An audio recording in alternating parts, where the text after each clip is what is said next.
இந்த பிரம்ம மானச புத்திரர் என்பவர் வசிஷ்டர். எடுத்த உடனே பிரம்மாவை கற்பனை பண்ணிக்கோங்க. ஓம் பிரம்மாய நமக. அவருடைய மகன் வசிஷ்டர். ஓம் வசிஷ்ட மகரிஷியே நமக.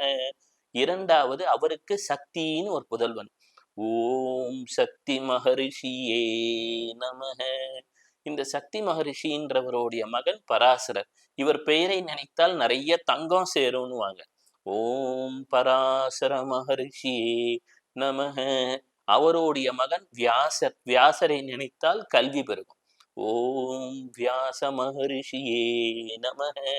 அவருடைய மகன் ஸ்ரீ சுகபிரம்ம மகரிஷி. வாழ்க்கையில சுகம், கம்ஃபர்ட்ஸ், வீடு, வசதி, வாகனம். ஓம் சுகபிரம்ம மகரிஷியே நமக.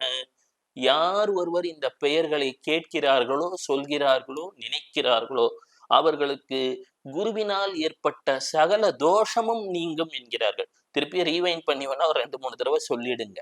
இது வாழ்க்கையிலே கண்ட சத்தியமான ஒரு உண்மை.